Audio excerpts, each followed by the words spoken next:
नमस्कार। प्राइम समाचारमा स्वागत छ। म संगीता कटुवाल। म दृष्टिमाणी धिताल। सुरु गरौं अहिलेसम्मका प्रमुख समाचारबाट।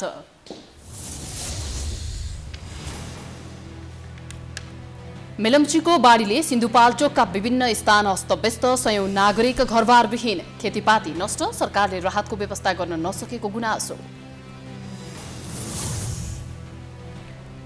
महाकाली नदीमा पानीको बहाव बढ्दा कञ्चनपुरको तटीय क्षेत्र डुबानमा, तामाकोसीको सहायक खोला थुनिँदा बाढीको खतरा माथिल्लो।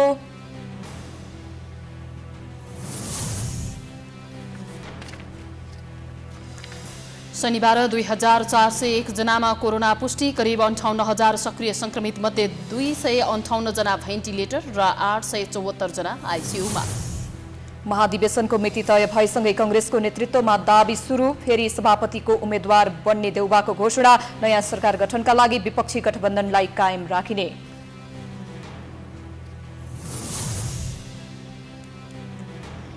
एमालेको विवाद मिलाउन दोस्रो तहका नेताहरूको प्रयास जारी, सहमति अझै जुटेन। ओली र नेपाल बीच मनमुटाव, जसपाको दुई पक्ष बीच संवाद नै हुन सकेन। महामारीका कारण करिब 16 महिनादेखि चिनिया नागरिकहरूलाई रूस प्रवेशमा लगाइएको प्रतिबन्धलाई खुला गर्ने तयारी, केही दिनमै निर्णय आउने।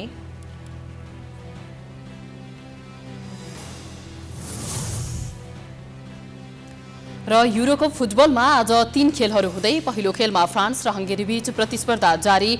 आजै पोर्चुगल र जर्मनी तथा स्पेन र पोल्यान्ड बीच भिडन्त।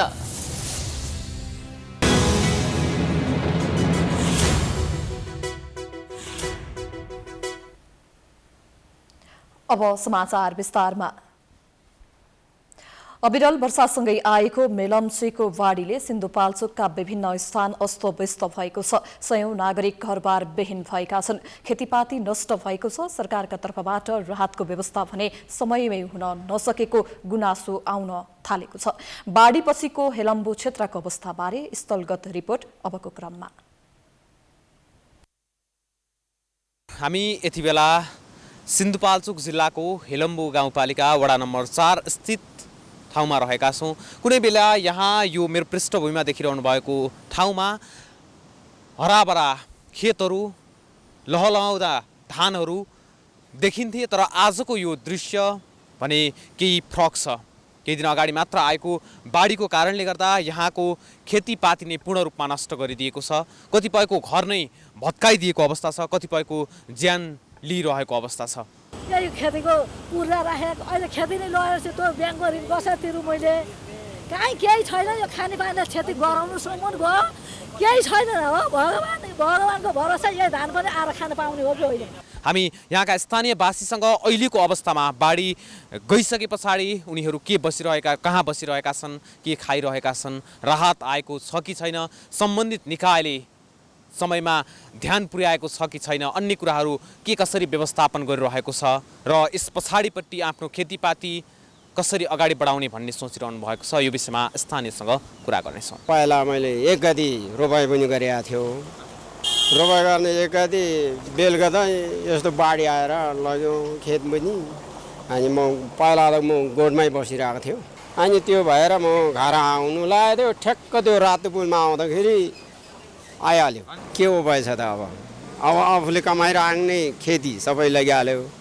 अनि त्यो भएपछि के उपाय छ त अब सोचिराखेँ। सरकारले के गरिदियो हुन्थ्यो जस्तो लाग्छ? सरकारले त अब त्यो अलिअलि अब बेहोरे हुन्थ्यो भन्ने मनमा लाग्छ। हामी त यहाँ माथि विद्युत दाइ हुनुहुन्थ्यो, उहाँको त्यो ग्रिन हाउस थियो।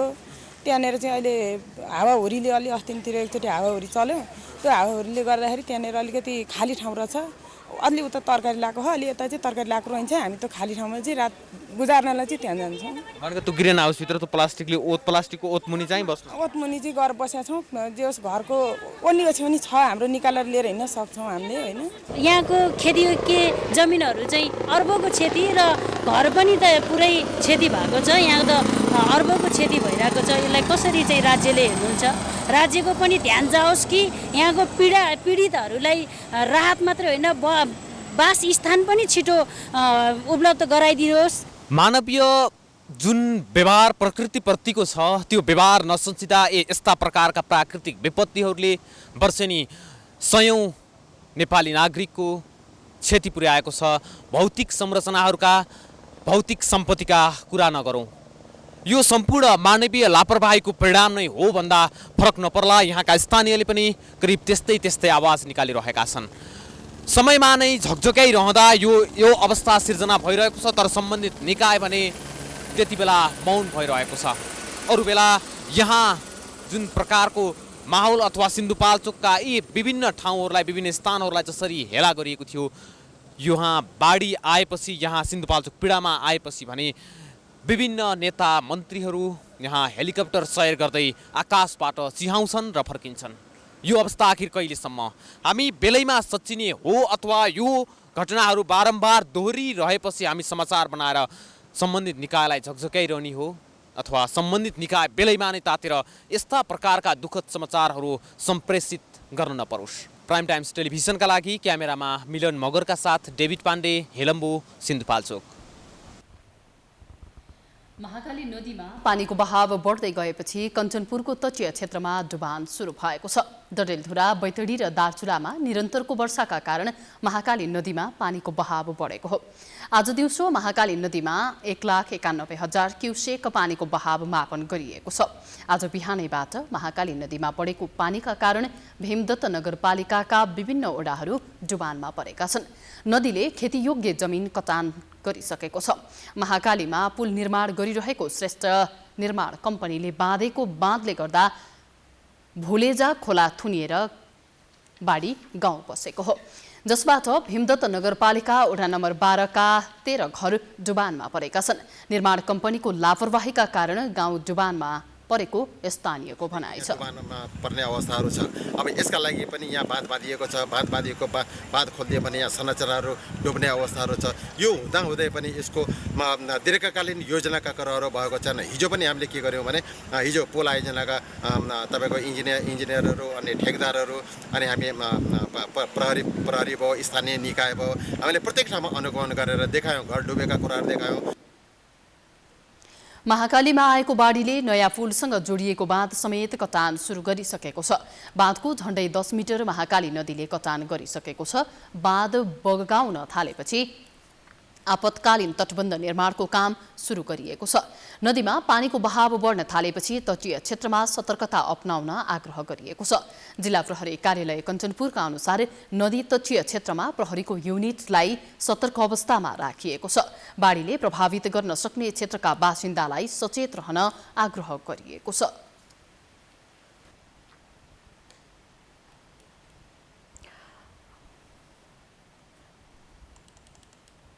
तामाकोसी नदीको तटीय क्षेत्रका बासिन्दालाई जोगाउन माथिल्लो तामाकोसी जलविद्युत आयोजनाको जलाशय खाली गर्न थालिएको छ। पहिरोले तामाकोसीको सहायक खोला थुनिएपछि जलाशयबाट पानी छोडिएको हो। शुक्रबार राति चिनको तिङ्गी काउन्टी नजिकै पहिरोले तामाकोसीको सहायक रोङ्सी खोला थुनिएको थियो। पहिरोले थुनिएको खोला ताल बनेर बसेकाले जलाशय खाली गर्न लागि हो। कुनै पनि बेला उक्त खोलाबाट बाढी आउन सक्ने सम्भावना रहेकाले नदी तटीय क्षेत्रका बासिन्दालाई सुरक्षित स्थानमा जाने समयका लागि जलाशयको पानी छोडिएको हो। तामाकोसी जलाशयको पानीको सतह 1978 मिटरमा झार्ने काम भइरहेको छ। तामाकोसीको बाँध 5000 घनमिटरसम्मको बाढी थेग्न सकिने गरी निर्माण गरिएको छ। त्यस्तै बाढी रोक्नका लागि जलाशयको पानी घटाउने काम पनि भइरहेको छ। जिल्ला प्रशासन कार्यालय दोलखाले शुक्रबार राति नै चिनको तिङ्गी सीमा जोडिएको लप्ची नजिकै पहिरो गएर तामाकोसी नदी थुनिएको सूचना प्राप्त भएको बताएको थियो। खोला थुनिएकाले माथिल्लो तामाकोसी आयोजनाको बाँधस्थलको माथिल्लो भेगमा तामाकोसीमा पानीको मात्रा घटेको छ।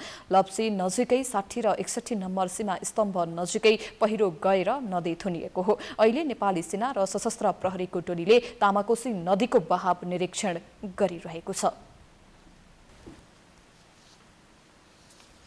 अविरल वर्षाका कारण मनाङमा बाढी आउँदा जनजीवन अस्तव्यस्त बनेको छ। वर्षासँगै मर्स्याङ्दी नदीमा बाढी आउँदा नदी आसपासका बस्तीहरू जोखिममा परेका छन्।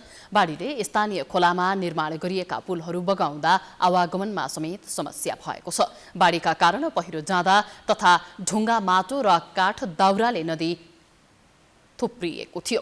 आज सदरमुकाम चामे नजिकै मर्स्याङ्दी नदी थुनिँदा केही बेर त्यस क्षेत्रको जनजीवन आतंकित भएको थियो। चामेको बजार क्षेत्र हुँदै झरेको घटे खोलाले ढुङ्गा, माटो, काठ, दाउरा बगाएर ल्याएपछि मर्स्याङ्दी नदी थुनिएको हो।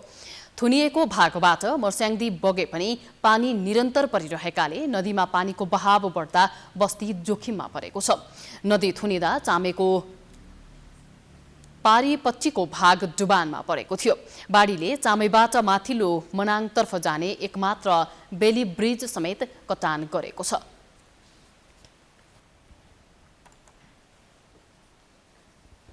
नेपालमा शनिबार थप 2401 जनामा कोरोना पुष्टि भएको छ। देशभर गरिएको 7010 PCR परीक्षणका क्रममा 1688 र 4686 एन्टिजेन परीक्षणका क्रममा 713 जनामा कोरोना पुष्टि भएको छ। काठमाडौँ उपत्यकामा कोरोना संक्रमण हुने दर ओह्रालो लागेको छ। काठमाडौँ उपत्यकामा 337 जनामा कोरोना पुष्टि भएको छ। काठमाडौँमा 201, भक्तपुरमा 44 र ललितपुरमा 92 गरी 337 जनामा कोरोना पुष्टि भएको हो। यो सँगै नेपालमा कोरोना संक्रमितको संख्या 6,45,209 पुगेको छ। त्यस्तै कोरोनाका कारण थप 34 जनाको मृत्यु भएको छ। यो सँगै नेपालमा कोरोनाका कारण मृत्यु हुनेको संख्या 8,675 पुगेको छ। त्यस्तै थप 3,660 संक्रमित कोरोना मुक्त हुँदा हालसम्म नेपालमा 5,53,342 जना कोरोना मुक्त भएका छन्। हाल नेपालमा 57,618 सक्रिय संक्रमित आइसोलेसनमा छन्। तीमध्ये 258 जना भेन्टिलेटरमा र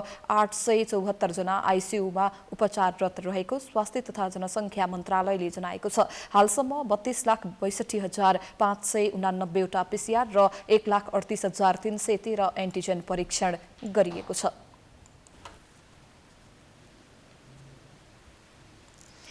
राष्ट्रपति विद्यादेवी भण्डारीले अस्वाभाविक सक्रियता बढाएपछि सरकारवालाहरूले तीव्र आलोचना गरेका छन्।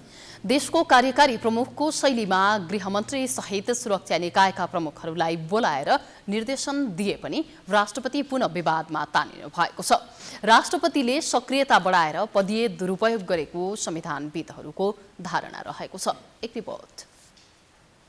देशमा प्रमुख कार्यकारी प्रधानमन्त्री हुँदाहुँदै राष्ट्रपतिले सुरक्षा निकायका प्रमुखहरूसँग भेटघाट गरी निर्देशन दिनु ठाडै संविधान विपरीत देखिन्छ।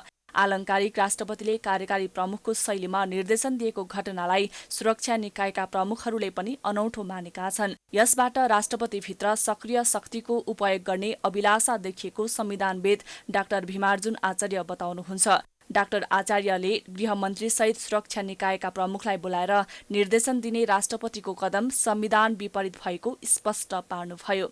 प्रधानमन्त्रीले सरकार प्रमुखको रूपमा यदि उहाँले गरेको भए त्यो कुरा जायज नै हुन्थ्यो, किनकि अहिले कोभिडको महामारी छ, बाढी पहिरोको कुराहरू छ, तमाम विषयहरूमा छलफल गर्न सक्ने भन्ने कुरा रहन्थ्यो होला।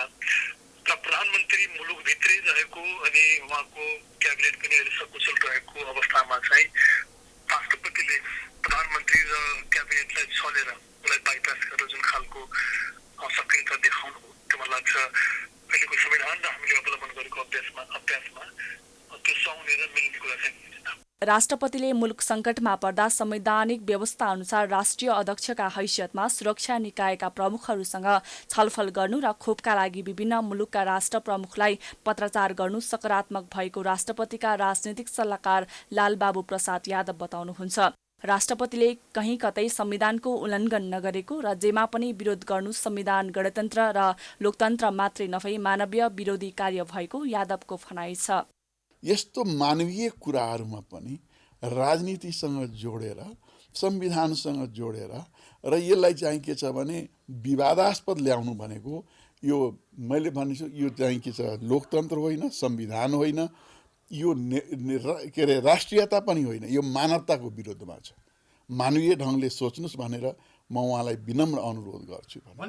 संविधानविदहरू भने राष्ट्रपतिको भूमिकाप्रति असन्तुष्ट छन्। आफै सक्रिय भएर सुरक्षा निकायका मान्छेसँग बैठक राख्ने र निर्देशन दिने राष्ट्रपतिको भूमिका संविधानले परिकल्पना नगरेको उहाँहरूको भनाइ छ। राष्ट्रपतिको बारम्बारको सक्रियताले राष्ट्रपति संस्थामाथि नै प्रश्न उठेको अर्का कानूनविद पूर्व महान्यायाधिवक्ता रमण श्रेष्ठ बताउनुहुन्छ। राष्ट्रपति र प्रधानमन्त्री मिलेर देशमा जे गर्न पनि सकिन्छ भन्ने मानसिकताले परिस्थिति झन जटिल बनेको उहाँको तर्क छ। राष्ट्रपति चाहिँ जति बेला पनि प्रधानमन्त्रीको लागि ढोका खोलेर बस्ने, अरू जाँदाखेरि भेटै नदिने, हो, लुक्ने राष्ट्रपति। अनि त्यसपछि प्रधानमन्त्री गइसकेपछि जति बेला पनि 12 बजे गए पनि खुल्ला, 1 बजे गए पनि खुल्ला, राति आधा रातमा गए पनि खुल्ला, बिहान गए पनि खुल्ला, त्यस्तो हुन्छ। कुनै अफिसियल टाइम हुन्न। त्यसैले चाहिँ के हो भन्दाखेरि वास्तवमा चाहिँ राष्ट्रपतिको पदलाई पनि यति दुरुपयोग गरियो, यस्तो दुरुपयोग गरियो अघि, जसले गर्दा राष्ट्रपतिको पदको बदनाम हेर्नुहोस्। अब राष्ट्रपतिको पदै नराख्ने कि भन्ने प्रश्न पनि उठ्ने स्थिति बनिसकेको छ। शुक्रबार मात्रै राष्ट्रपति भण्डारीले बाढी पहिरोको विषयमा ब्रिफिङ लिन गृहमन्त्री खगराज अधिकारी, गृह सचिव महेश्वर न्यौपाने, प्रधान सेनापति पूर्णचन्द्र थापा, नेपाल प्रहरीका महानिरीक्षक शैलेश थापा छेत्री, सशस्त्रका महानिरीक्षक शैलेन्द्र खनाल, राष्ट्रिय अनुसन्धान विभागका प्रमुख गणेश अधिकारी र राष्ट्रिय विपद जोखिम न्यूनीकरण तथा व्यवस्थापन प्राधिकरणका सिइओ अनिल पोखरेललाई शीतल निवासमा बोलाउनु भएको थियो। यसअघि पनि राष्ट्रपति भण्डारीले कार्यकारी शैलीमा विभिन्न देशका राष्ट्र प्रमुखलाई पत्राचार गरी कोभिड-19 विरुद्धको खोप उपलब्ध गराउन आग्रह गर्नुभएको थियो। विपक्षी काङ्ग्रेसले मात्रै होइन, एमाले भित्रका केही नेताले समेत राष्ट्रपतिको आलोचना गरिरहेका छन्। समाचारको सिलसिला जारी छ, हामी विश्रामपछि आउँछौँ।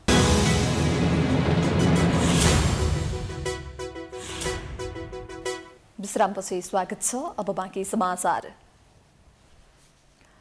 नेपाली कांग्रेसको 14औं महाधिवेशनको मिति तय भएसँगै नेतृत्वमा दाबी सुरु भएको छ। आज मात्रै सभापति शेरबहादुर देउवाले अबको महाधिवेशनमा पनि सभापतिको उम्मेद्वार बन्ने बताउनु भएको छ। सभापतिमा देउवाको उम्मेद्वारी अपेक्षित नै भए पनि आज भने उहाँले प्रदेश 1 का आफूपक्षीय केन्द्रीय सदस्यसँगको आन्तरिक छलफलमा यसबारे मुख खोल्नु भएको हो। आफू फेरि सभापतिमा उठ्नुपर्ने परिस्थिति बनेको देउवाको जिकिर छ। पार्टीलाई फेरि सशक्त बनाएर संविधान र लोकतन्त्र गरी 15औं महाधिवेशनमा नेतृत्व हस्तान्तरण गर्ने देउवाको भनाइ थियो। पार्टीको विधानले पनि 2 कार्यकाल सभापति हुन पाउने व्यवस्था गरेको देउवाले स्मरण गराउनु भएको थियो। 13औं महाधिवेशनबाट निर्वाचित भएर देउवा पहिलो पटक सभापति हुनुभएको हो। बिहीबार शुक्रबार 2 दिन बसेको केन्द्रीय कार्यसमिति बैठकबाट भदौ 16 र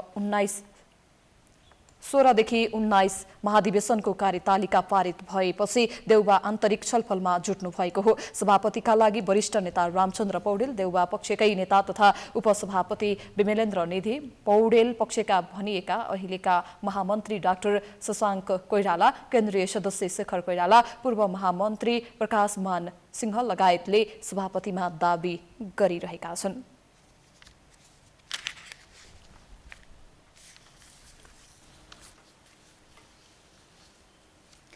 विगठित प्रतिनिधि सभाको प्रमुख प्रतिपक्ष दल नेपाली कांग्रेसले प्रधानमन्त्री केपी शर्मा ओली विरुद्ध सम्पूर्ण शक्ति 1 बनाएर लड्ने तयारी गरेको छ।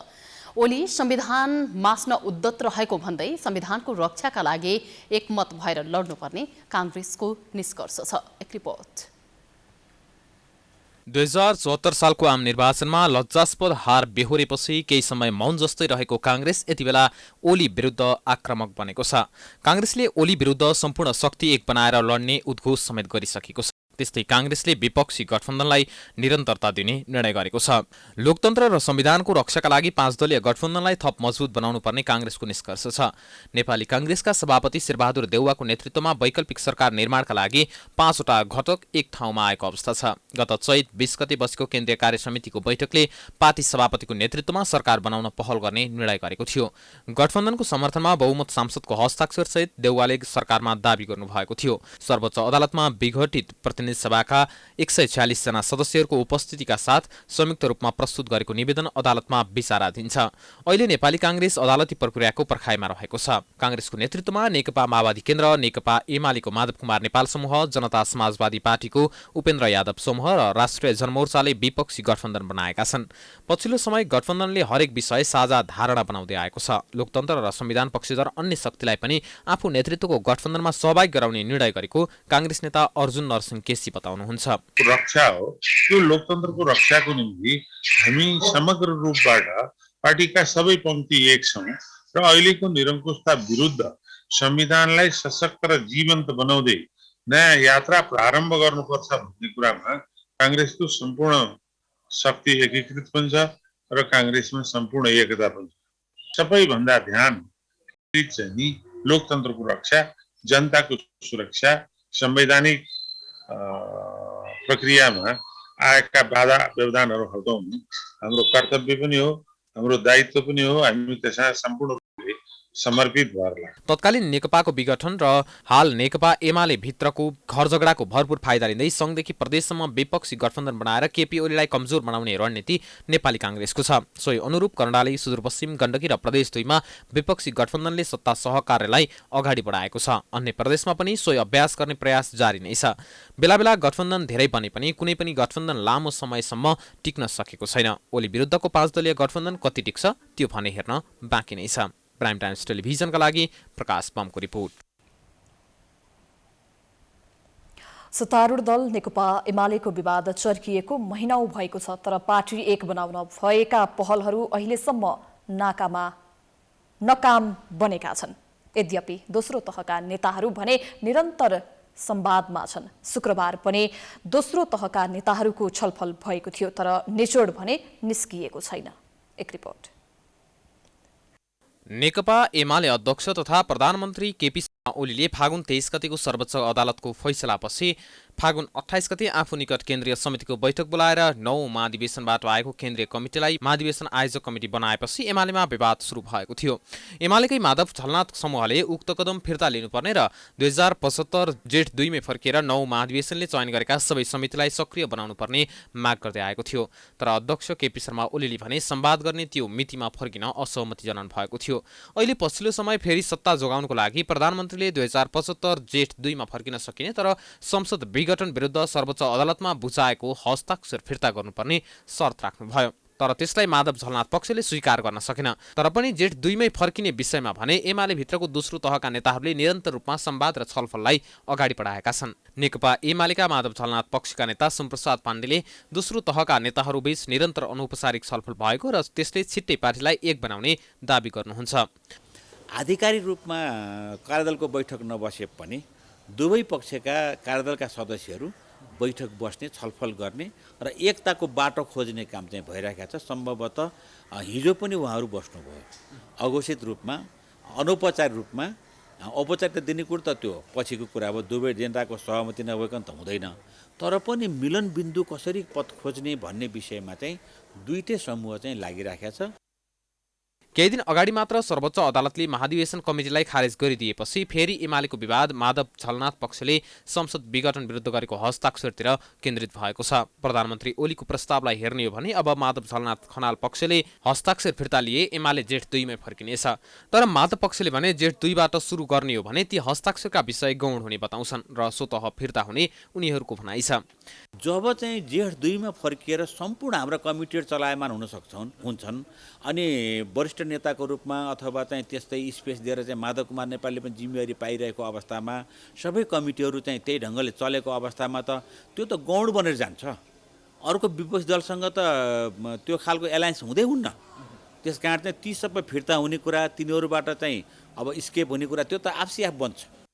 एमालेको विवाद बल्झिरहँदा र मिलनको बिन्दु फेला नपरिरहेको अवस्थामा अब संसद पुनर्स्थापना भयो भने माधव पक्षले कसलाई साथ देला भन्ने प्रश्न उब्सिएको छ। तर माधव पक्षका नेताले भने पार्टीको विवाद र आफूहरूको माग मिल्यो भने पार्टीको निर्देशन भन्दा बाहिर नजाने बताउँछन्। जसले गर्दा एमालेको पार्टी विवाद मिल्यो भने विपक्षी गठबन्धनको आयु छोटो हुनेछ। जनता समाजवादी पार्टीको दुई पक्ष बीचको लडाईँ जारी छ। पार्टी उपेन्द्र पक्षको हुने हो वा महन्त पक्षको भन्ने निश्चित भइसकेको छैन। उपेन्द्र पक्षले कार्यकारिणी समितिका बहुमत सदस्यहरूको हस्ताक्षर निर्वाचन आयोगमा बुझाएको छ। यता महन्त पक्षले कार्यकारिणी समितिमा अल्पमतमा परेपछि 17 जना सदस्य फेरबदल गरेर आफ्नो बहुमत देखाउने प्रयास गरेका छन्। एक रिपोर्ट। वर्ष वैशाख 10 मा एकीकरण भएको जसपा प्रधानमन्त्री केपी शर्मा ओलीलाई हेर्ने दृष्टिकोणमै विवाद प्रारम्भ भएर विभाजनको अवस्थामा पुगेको छ।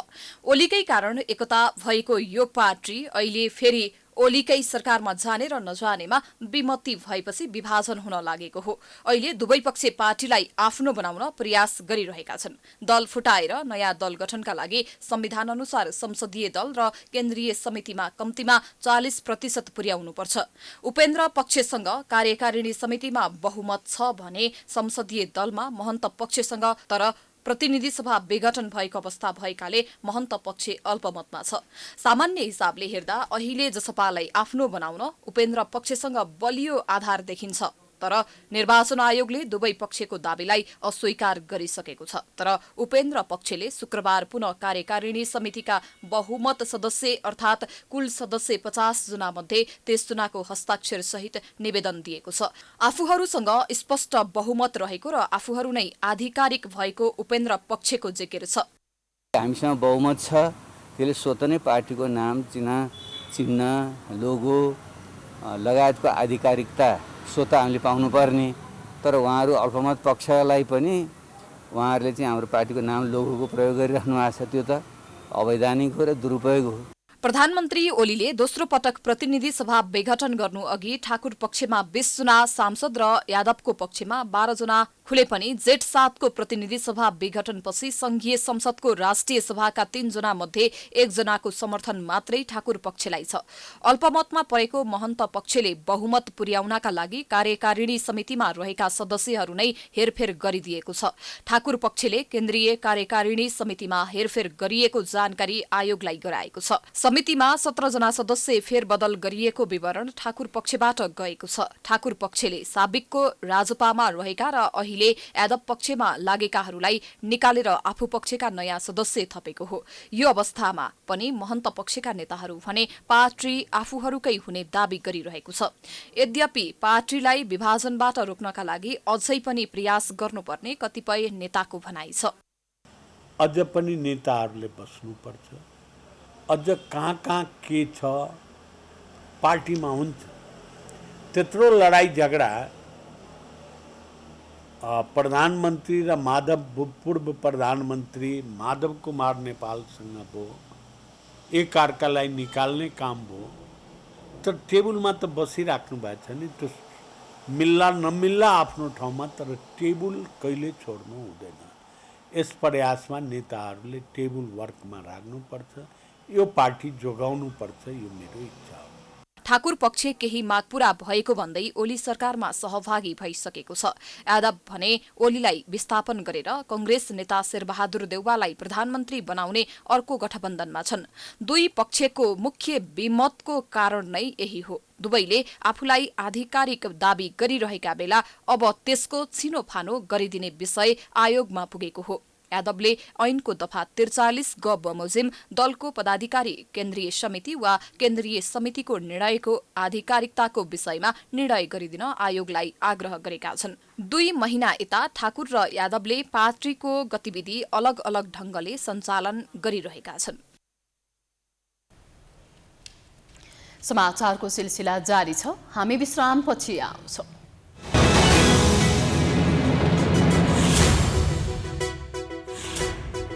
विश्रामपछि पुनः स्वागत छ। अब आर्थिक समाचार।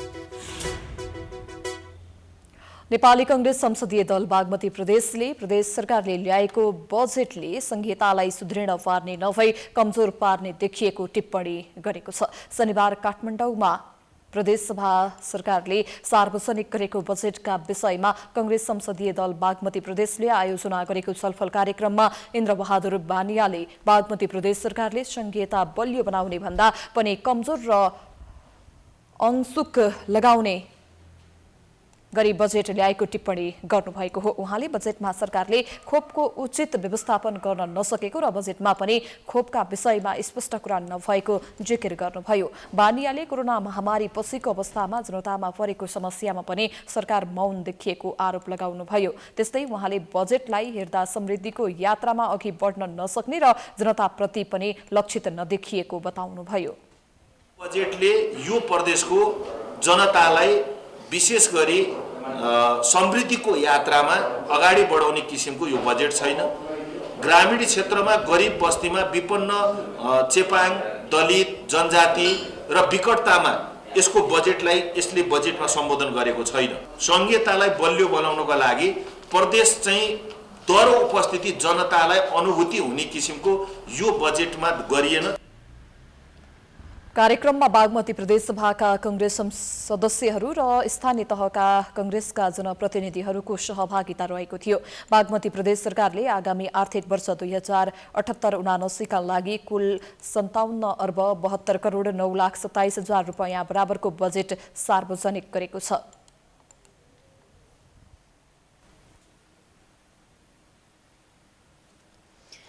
सरकारले निषेधाज्ञाको बेला 20% छुट दिएपछि 2.25 करोड रुपैयाँको खाद्यान्न बिक्री भएको छ।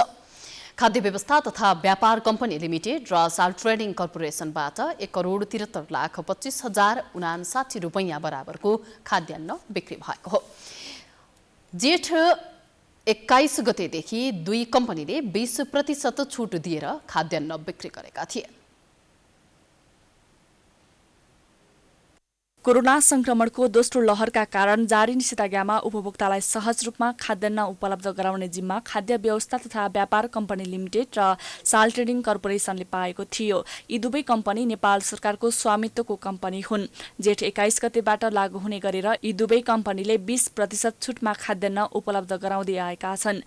जेठ 21 गतेबाट बिक्री गर्दा देशभर 31,000 घर परिवारलाई खाद्यान्न उपलब्ध गराएको खाद्य व्यवस्था तथा व्यापार कम्पनी लिमिटेड प्रादेशिक कार्यालय थापाथलीकी प्रमुख ज्ञानु थापाले बताउनुभयो। देशभरमा हामीले अहिले जुन यो 21 गतेदेखि 20% छुटमा हामीले बिक्री वितरण गर्दाखेरि देशभरमा भन्नुपर्दा हामीले 31,000 घर परिवारलाई 20% छुटमा खाद्यान्न उपलब्ध गराइरहेका छौँ, जसमा हामीले अहिले 1,10,000 क्विन्टल खाद्यान्न र काठमाडौँको हकमा भन्नुपर्दा हामीले काठमाडौँमा 5,114 क्विन्टल खाद्यान्न बिक्री गरे। खाद्य व्यवस्था तथा व्यापार कम्पनी लिमिटेडले जेठसम्म 1,17,05,056 रुपैयाँ बराबरको 9,642 क्विन्टल खाद्यान्न बिक्री गरेको छ। कम्पनीले प्रति परिवार 30 केजीको 1 बोरा चामल र 2 केजी सिमीमा छुट दिएको हो। कम्पनीले चामल र जुम्लाको सिमी बढी बिक्री गरेको जानकारी दिएको छ। जुम्लाको सिमी 2,178 क्विन्टल र दाल 2,152 क्विन्टल र बाँकी सबै चामल बिक्री भएको छ। अहिले कम्पनीसँग 2,58,854 क्विन्टल खाद्यान्न मौजाद छ, जसमा 1,07,577 क्विन्टल चामल, 1,39,784 क्विन्टल धान र 11,492 क्विन्टल गहुँ मौजाद रहेको छ। खाद्यान्न बिक्री कक्षहरूमा उपभोक्ताको भिड दिनानुदिन बढिरहेको कारण चुनौतीका बीच पनि टोकन बाँडेर खाद्यान्न बिक्री गरेको थापा बताउनुहुन्छ। उपभोक्ताहरूको निकै नै चाप छ। अब हामीले यो यस्तो चापलाई अनि कसरी कन्ट्रोल गर्ने अनि डिस्टेन्स कसरी मेन्टेन गर्ने, अब यस्तो कोभिडको रिस्क छ, यो कोभिडको चेनलाई पनि ब्रेक गर्नुपर्ने छ। हामीले अनि खाद्यान्न पनि यसरी उपलब्ध गराइरहनु पर्ने छ। त्यसकारण हामीले उपभोक्ताको हितलाई एकदमै ध्यानमा राख्दै हामीले फर्स्ट कम फर्स्ट सर्भिस जस्तो टोकन सिस्टम हामीबाट वितरण गरेर हामीले त्यसरी खाद्यान्न उपलब्ध गराइरहेका छौँ। यस्तै साल ट्रेडिङ कर्पोरेसनले 56,19,400 रुपैयाँ बराबरको खाद्यान्न बिक्री गरेको छ। कर्पोरेसनले 3 असारसम्म 19,516 केजी नुन, 22,948 केजी चिनी, 10,570 केजी पिठो, 9,743 लिटर भटमासको तेल र 1,393 सिलिन्डर बिक्री गरेको हो। प्राइम टाइम्स टेलिभिजनका लागि क्यामेरामा राजु थापाको साथमा मनिषा भण्डारी, काठमाडौँ। नेपालको कानून अनुसार विदेशी बैंकहरूमा नेपालीहरूले पैसा राख्न पाइँदैन। विदेशमै कार्यरत रहँदासम्म मात्रै विदेशमा पैसा राख्न मिल्नेदेखि बाहेकका नेपाली पुँजी गैर किसिमले विदेशी बैंकमा राख्न नपाउने कानुनी व्यवस्था छ। तर पनि स्विजरल्यान्डको बैंकहरूमा नेपालीको अरबौं रकम जम्मा हुने गरेको तथ्य सार्वजनिक हुने गरेका छन्। एक रिपोर्ट। सन् 2019 जनवरीमा खोज पत्रकारहरूको अन्तर्राष्ट्रिय सञ्जाल आइसिआइजे र नेपाल स्थित खोज पत्रकारिता केन्द्र खोपकेले कर छली, भ्रष्टाचार, मानव तथा हात हतियार बेचबिखन लगायतको स्रोत नखुलेको 52 अर्ब रुपैयाँ स्विस बैंकमा नेपालीले जम्मा गरेको र नेपाल भित्रिने गरेको तथ्यहरू सार्वजनिक गरेको थियो, जसमा नेता प्रचण्डदेखि उद्योगपति अजय सुमार्गी र एनआरएनए का संस्थापक अध्यक्ष डाक्टर उपेन्द्र महतोको समेत नाम जोडिएको थियो। पछि यो विषय अनुसन्धानको विषय बन्नुभन्दा पनि त्यतिकै सेलाएर जान पुग्यो। यो घटना सार्वजनिक भएको केही समयपछि राष्ट्र ब्याङ्कले विदेशी लगानी तथा विदेशी ऋण व्यवस्थापन विनियमावली 2077 तयार पार्दै विदेशी लगानी भित्र्याउन राष्ट्र ब्याङ्कको स्वीकृति लिन नपर्ने गरी कानून नै निर्माण गर्यो। विदेशी लगानीमा स्रोत खोज्न नपर्ने कानूनी व्यवस्था भएपछि कालोधन भित्र्याउन झनै सजिलो भएको उच्च सरोकारवालाहरू बताउँछन्। यो खोजीको विषय भएको नेपाल राष्ट्र ब्याङ्कका पूर्व कार्यकारी निर्देशक नरबहादुर थापा बताउनुहुन्छ।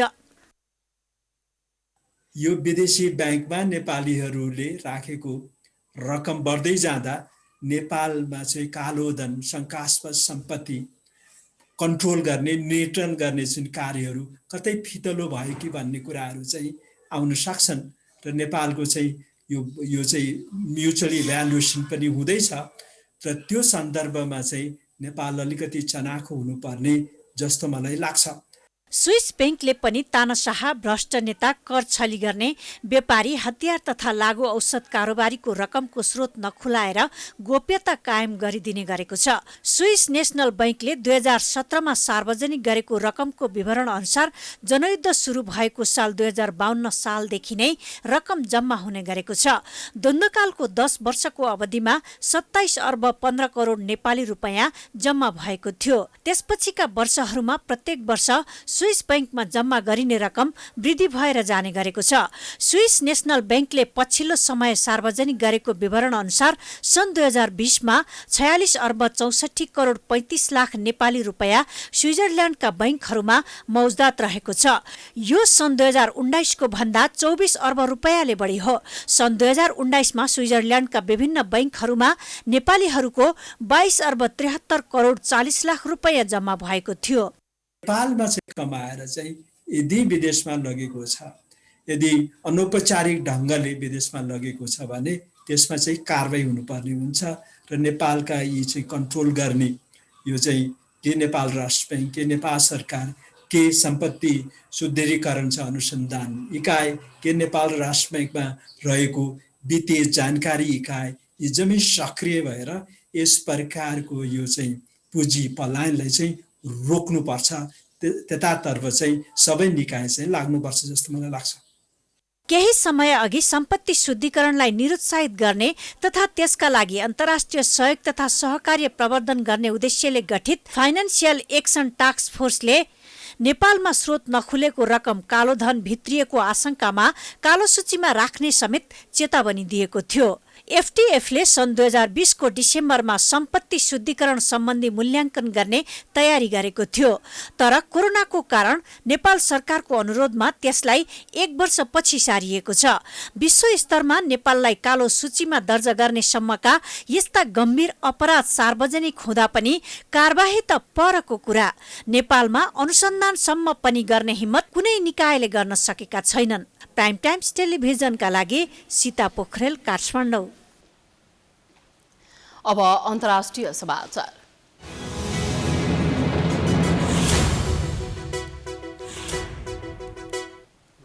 महामारीका कारण करिब 16 महिना पहिले चिनिया नागरिकहरूलाई रुस प्रवेशमा लगाइएको प्रतिबन्धलाई खुल्ला गर्ने तयारी भइरहेको छ।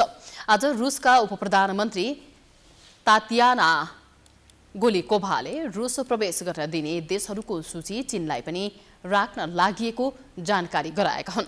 रुसले गत सन् 2020 को फेब्रुअरीदेखि विदेशी नागरिकलाई आफ्नो देश प्रवेशमा निषेध गरेको थियो। विभिन्न देशका नागरिकहरूलाई रुस प्रवेश गर्न दिने निर्णय केही दिनमै गरेर सरकारले सार्वजनिक गर्ने समेत उपप्रधानमन्त्री गोलिकोभाले जानकारी दिए। कतिपय देशहरूमा कोरोना भाइरसको महामारी कम हुँदै गएको र रुसमा पनि खतरा न्यून हुँदै गएकाले विभिन्न देशहरूका नागरिकलाई आवत जावत गर्न दिने तयारी भएको हो। रुसमा केही देशहरूका नागरिकलाई प्रवेश खुल्ला गर्ने र त्यस्ता देशहरूको संख्या बढाउँदै लगिने पनि बताइएको छ।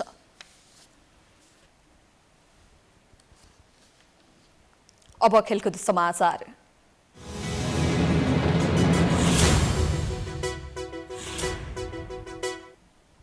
सोह्रौं संस्करणको युरोकप फुटबलमा आज 3 खेलहरू हुँदैछन्।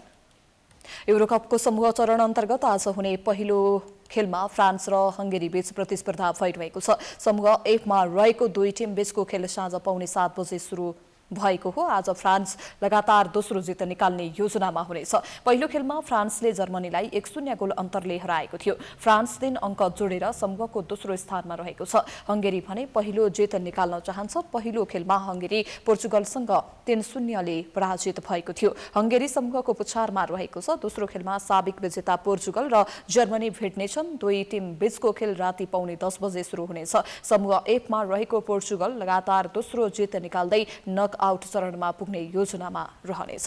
पहिलो खेलमा पोर्चुगलले हंगेरीलाई 3-0 ले हराएको थियो। पोर्चुगल 3 अङ्क जोडेर समूहको शीर्ष स्थानमा रहेको छ। जर्मनी भने पहिलो जितको खोजीमा हुनेछ। पहिलो खेलमा फ्रान्ससँग 1-0 ले पराजित जर्मनीका लागि यस खेल महत्त्वपूर्ण रहेको छ। नक आउट चरणको सम्भावना कायम राख्न जर्मनीलाई जित बाहेक अन्य विकल्प छैन। जर्मनी समूहको तेस्रो स्थानमा रहेको छ। आज हुने तेस्रो खेलमा स्पेन र पोल्यान्ड बीच प्रतिस्पर्धा हुनेछ। स्पेन र पोल्यान्ड बीचको खेल राति 1 बजे सुरु हुनेछ। समूह E को स्पेन पहिलो जित निकाल्ने योजनामा रहेको छ। स्पेन 1 अङ्क जोडेर समूहको तेस्रो स्थानमा रहेको छ। पहिलो खेलमा स्पेनले स्विडेनसँग गोल रहित बराबरी खेलेको थियो। पोल्यान्ड भने पहिलो जित सहित मैदान उत्रनेछ। अङ्क बेहिन पोल्यान्ड पुछारमा रहेको छ। पहिलो खेलमा पोल्यान्ड स्लोभाकियासँग 2-1 ले पराजित भएको थियो।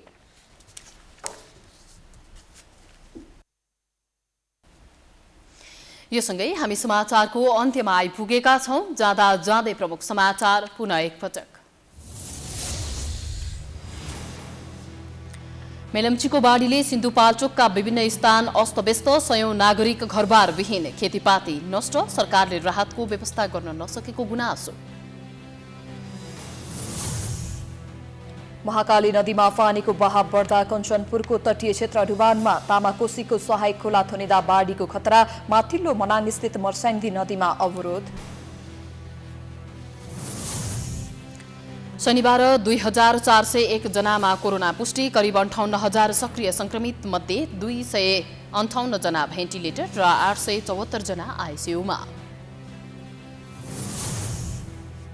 महाधिवेशनको मिति तय भएसँगै कंग्रेसको नेतृत्वमा दाबी सुरु। फेरि सभापतिको उम्मेद्वार बन्ने देउबाको घोषणा। नयाँ सरकार गठनका लागि विपक्षी गठबन्धनलाई कायम राखिने। एमालेको विवाद मिलाउन दोस्रो तहका नेताहरूको प्रयास जारी। सहमति अझै जुटेन। ओली र नेपाल बीच मनमुटाव। जसपाको दुई पक्षबीच संवाद नै हुन सकेन। महामारीका कारण करिब 16 महिनादेखि चिनिया नागरिकहरूलाई रुस प्रवेशमा लगाइएको प्रतिबन्धलाई खुला गर्ने तयारी। केही दिनमै निर्णय आउने।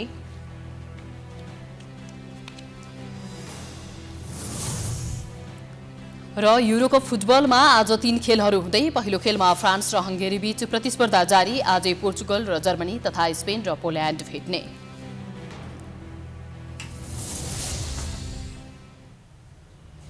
समाचार अहिलेलाई सकियो।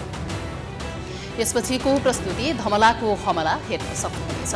हेर्दै गर्नुहोला प्राइम टाइम्स टेलिभिजन। नमस्कार।